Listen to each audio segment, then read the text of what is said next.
प्रधानमंत्री नरेंद्र मोदी ने कहा, कोरोना के बाद दुनिया ने एक नए सामर्थ्य से दुनिया का कराया परिचय। एक निजी संस्था द्वारा आयोजित वैश्विक व्यापार सम्मेलन कार्यक्रम में की शिरकत। केंद्रीय सूचना एवं प्रसारण मंत्री अनुराग सिंह ठाकुर आज कुरुक्षेत्र के शाहबाद में हो रहे लक्ष्य चंडी महायज्ञ में हुए शामिल। 110 हवन कुंडों में 73 लाख मंत्रों की प्रतिदिन दी जा रही है आहुति। कृषि मंत्री जयप्रकाश दलाल ने हिसार में उत्तरी क्षेत्र कृषि मशीनरी प्रशिक्षण एवं परीक्षण संस्थान में 3 दिवसीय कृषि दर्शन एक्सपो 2023 का किया शुभारंभ। और देश भर में पारंपरिक धार्मिक उल्लास के साथ आज मनाया जा रहा है महाशिवरात्रि का पर्व। प्रधानमंत्री, राज्यपाल और मुख्यमंत्री ने देशवासियों को दी बधाई। नमस्कार, मैं भूपेंद्र सिंह मलिक। अब समाचार विस्तार से। प्रधानमंत्री नरेंद्र मोदी ने एक निजी संस्था द्वारा आयोजित वैश्विक व्यवसाय सम्मेलन को संबोधित किया। उन्होंने कहा कि महामारी के दौरान वैश्विक ऑर्डर में बदलाव आया है। भारत ने इस दौरान परिस्थितियों का प्रयोग कर एक नए सामर्थ्य से दुनिया को परिचित करवाया है। प्रधानमंत्री ने बताया कि भारत के विकास में ही दुनिया का विकास है। प्रधानमंत्री ने सम्मेलन में विपक्ष पर बोलते हुए कहा कि कुछ लोग री-लॉन्च तो बार बार करते हैं लेकिन री-इमेजिन नहीं कर पाते। उन्होंने कहा कि साल 2014 के बाद केंद्र सरकार ने गरीबों के जीवन में बदलाव लाने का इंफ्रा विकास करने के लिए री-इमेजिनेशन किया।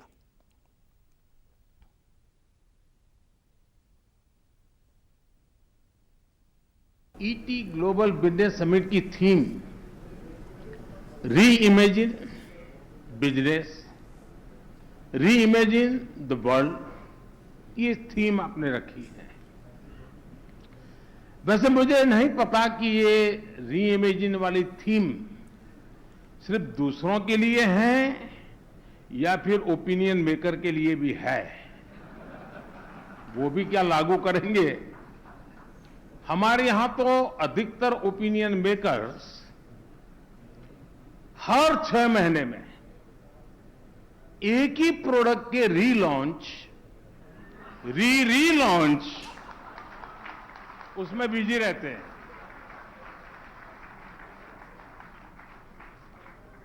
और इस रीलॉन्च में भी वो री इमेजिनेशन नहीं करते।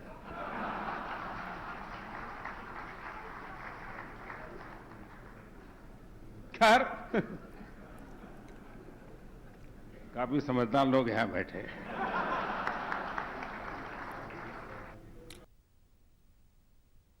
केंद्रीय सूचना एवं प्रसारण मंत्री अनुराग सिंह ठाकुर आज कुरुक्षेत्र के शाहबाद में हो रहे लक्ष्य चंडी महायज्ञ में शामिल हुए।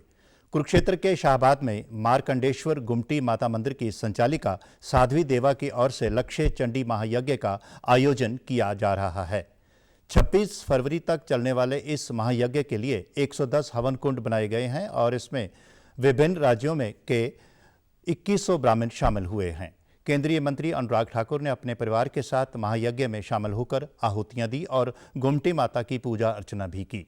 शारदा पीठ के स्वामी स्वात्वानंद सरस्वती ने बताया कि शंकराचार्य स्वामी स्वरूपानंद जी की प्रेरणा से लक्ष्य चंडी महायज्ञ का आयोजन हो रहा है। श्री गुमटी वाली माता मंदिर में 110 हवन कुंडों में ब्राह्मणों द्वारा 73 लाख मंत्रों की प्रतिदिन आहुतियां दी जा रही हैं। उन्होंने बताया कि ये लक्ष्य चंडी महायज्ञ मानव मात्र के कल्याण के लिए किया जा रहा है।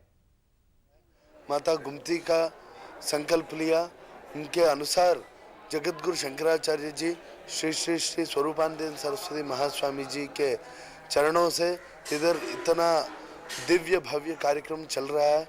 अभी देखा आज शिवरात्रि भी है। माता रानी का और शिवजी का विशेष पूजा, अभिषेक, हवन भी चल रहा है। खुला दरबार है, जिनके माँ के प्रति श्रद्धा है तो सभी लोग आ रहे हैं। श्री अनुराग जी ठाकुर जी का भी भव्य स्वागत है, अभिनंदन है। कृषि मंत्री जयप्रकाश दलाल ने आज हिसार स्थित उत्तरी क्षेत्र कृषि मशीनरी प्रशिक्षण एवं परीक्षण संस्थान 3 दिवसीय कृषि दर्शन एक्सपो 2023 का शुभारंभ किया। मेले में किसानों को मिट्टी की गुणवत्ता बढ़ाने, कृषि संबंधित लोन देने, उन्नत बीज, कीटनाशक व उर्वरक का प्रयोग करने और आधुनिक तकनीक वाले कृषि यंत्रों की जानकारी दी जाएगी।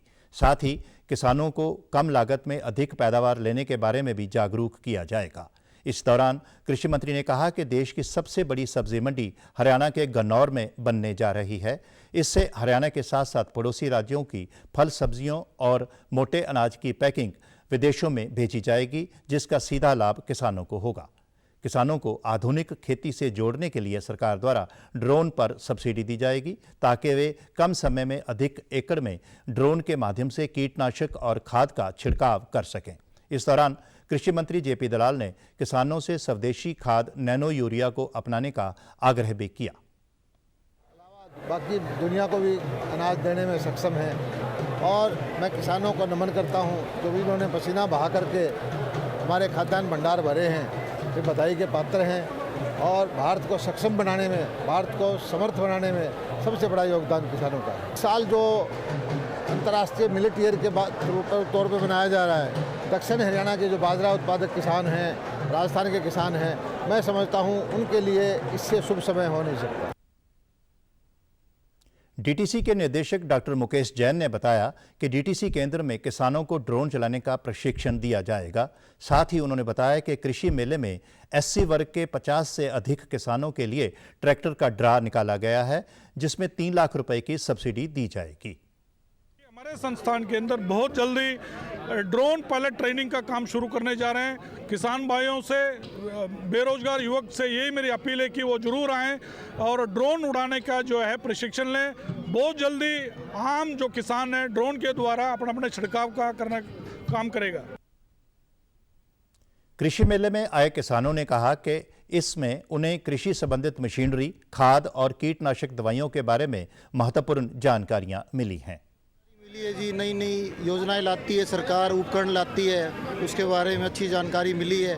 और एक ट्रैक्टर का ड्रॉ भी था आज किसानों के लिए, उसमें भी भाग लिया था। ट्रैक्टर के बारे में भी छूट आ रही है, इसलिए किसान आ रहे हैं और मेले का आनंद ले रहे हैं और बढ़िया ट्रैक्टर की सर्विस दिखाने के लिए अपनी कंपनी आई हुई बाहर से।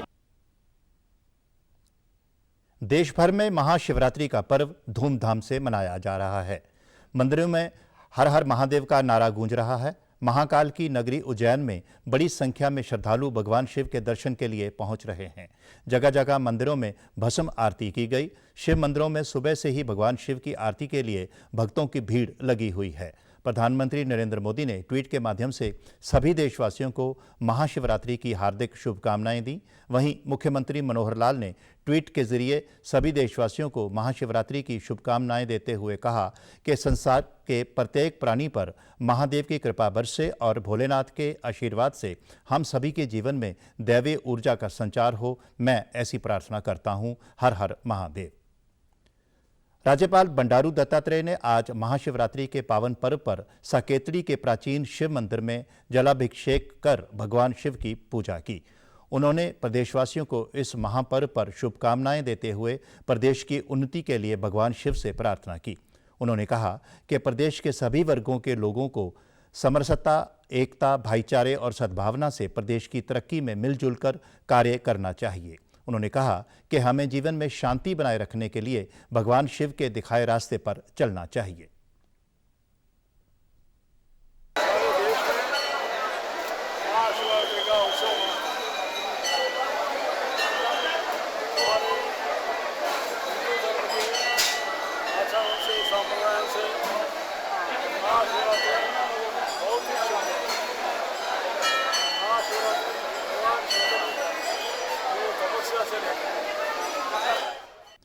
अंबाला में डाक विभाग ने महाशिवरात्रि के पर्व पर हरिद्वार से गंगा जल लाकर मंदिरों में ही श्रद्धालुओं को गंगा जल उपलब्ध करवाया।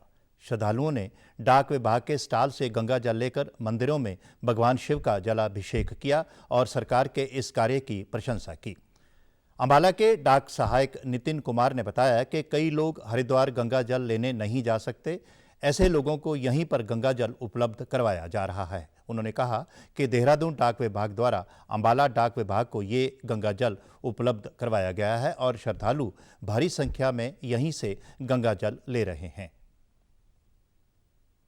मंदिर में गंगा जल की स्टॉल लगाई है, काउंटर लगाया है, उसमें गंगोत्री की तरफ से प्योर गंगा जल है 30 रुपये इसकी कॉस्ट है, 250 ml इसकी क्वांटिटी है। साल में 2 बार शिवरात्रि आती है, तो दोनों बार हमारे यहाँ पे हम अम्बाला जीपीओ की तरफ से जो है डाक विभाग की तरफ से काउंटर लगाया जाता है और आने वाले श्रद्धालुओं को, भक्तों को प्रदान किया जाता है। मंदिर में आए श्रद्धालुओं ने बताया कि शिवरात्रि पर गंगा जल से शिवलिंग पर अभिषेक करने का विशेष महत्व है। ऐसे में डाक विभाग द्वारा मंदिर में गंगा जल उपलब्ध करवाना एक सराहनीय कदम है।